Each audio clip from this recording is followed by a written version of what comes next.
Blázni z opozície, už vám ani vlastná mať nerozumie. Takto to teraz vyzerá v parlamente. Rozpráva Galko a z opozície tu nie je takmer ani noha. Sú tu asi 4. Už zjavne nevládzu. Chcú robiť zle ako malí galgani, podlo, zlomyselne, primitívne.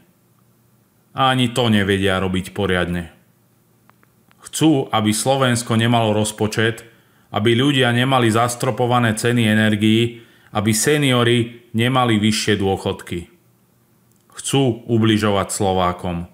Nič iné nevedia. Partia nenávistných sadistov. Galko tu už pol hodinu extrémne pomaly číta pozmeňovací návrh, pôsobí pritom, ako by bol mentálne retardovaný. Ruku na srdce. Takmer nevidieť rozdiel s jeho bežným prejavom. Akurát toľko nezjape. Čo je toto za opozíciu pre Boha? Do čela Oľano sa predral profesor Pročko, ktorý tu po každom šteká ako prefarbený pudel. Ako v tej rozprávke, išlo vajce na vandrovku. A dorazilo do parlamentu. A výsledok už poznáte. Vajčák Jožo. KDH-ci sa premenili na filiálku Progresívneho Slovenska. Nejako nám zdúhovateli, farizeji. Saska je v úplných troskách. Sulíka to už nebaví, teší sa na ranč, na klokanov, krokodílov a kolagén. Už ho neberú vážne ani vlastní.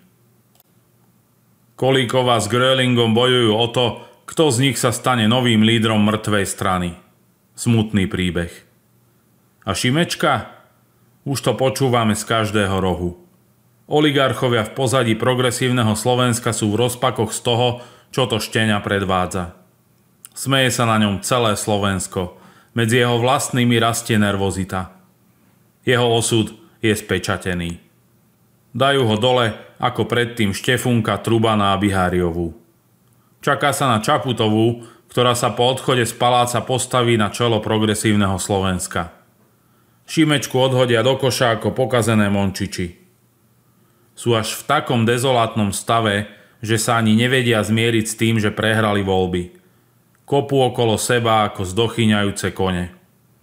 Burcujú kaviarne, mobilizujú médiá, vrieskajú v parlamente a výsledok? Ľudia krútia hlavou, ako môžu až tak veľmi nenávidieť Slovensko. Hanbite sa, pubertiaci.